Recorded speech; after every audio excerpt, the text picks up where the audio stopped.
My name is Tien Imas. I am a Gen X trans man. I was born in 1968, Singapore, to a fundamentalist Christian family. And of course, I was given the gender marker girl, so I was assumed to be a girl. And that was how I was raised. I didn't transition because I thought that there was anything wrong with me. I met my first ever trans man who was a friend of mine. He was a brown guy who transitioned, and when I met him, I freaked out. Also, somebody I was dating at that point also said to me, "You have gender issues." And my first response to it was anger. I was defensive. I said, "No, I don't." I was self-aware at that point that my defensiveness and my anger, oh, something juicy there. Okay. And in 2001, I became the first Asian trans man to come out in Vancouver in the lesbian and gay scene. Back then we were quite simple. We were just the lesbians and gays. And once in a while, if we were feeling more open and accepting, we would, maybe include the bisexuals in there as well. So the period from coming out to then 2009 was awkward, very awkward, and very painful. And it was so challenging to transition because my white guy friends got hairy right away. They fit in the model of what man is, and for me, I never did. The psychiatrist said to me, so, okay, you think you're trans, so are you ready? Are you ready to become a guy? Are you ready to be like all hairy and stinky and big? And I looked at him and I said, dude, I'm becoming a guy. I'm not becoming a white guy.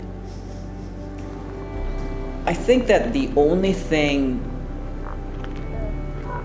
I wish I knew then was that life was going to be extremely challenging and that it was okay. I went into a lot of self-hatred for a good 8 years and compounded with, the external hatred and disacknowledgement and no access, no ID, having to change banks 2-3 times because they wouldn't give me the right suffix, and then having to deal with lots of, obviously, transphobia at the same time, racism, a lot of public humiliation, no access. It was a very unpleasant time. In the spring of 2009, I was extremely depressed, and I did attempt suicide.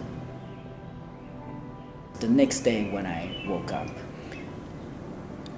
my soul, for lack of a better word, my soul said to me, "Tien, you're still alive. What do you want to do now?"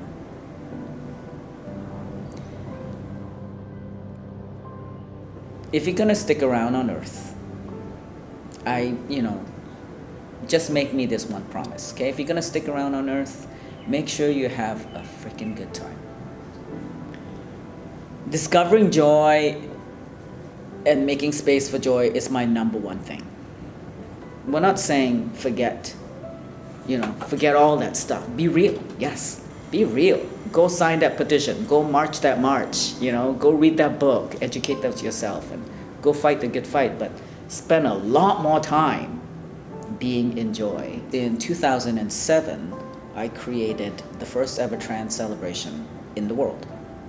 And this was called Happy Tranny Day back in 2007. And then, some people are like, oh, no, that name. So that's fine. We changed the name to Gender Euphoria Day. And it was a really powerful moment because at that point, anything around trans, the only event around trans was the Trans Remembrance Day in November, which is important. But all we did around Trans Remembrance Day was to honor the dead and murdered of our community. And at that point, I was clear we needed to actually start celebrating us. It was challenging for lots of people, but because I insisted on it, I would tell people, no, don't come and do your slam poetry and be angry. No, do something fun. Yeah, I think my younger self would be very, very proud of me and be probably a little bit stunned that I was able to get here.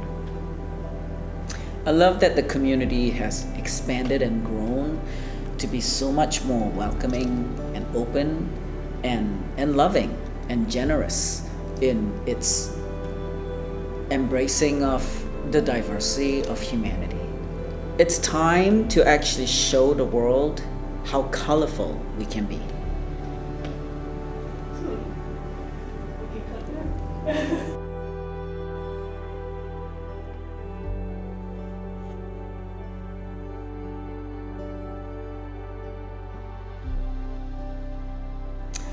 Everything I do is for fun. So that's kind of a moot point. If it wasn't fun, I'd be like, not fun anymore, bye.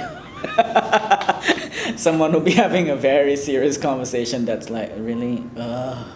And I'll just say, oh, I don't speak English. And then I'll just leave. It's so bad.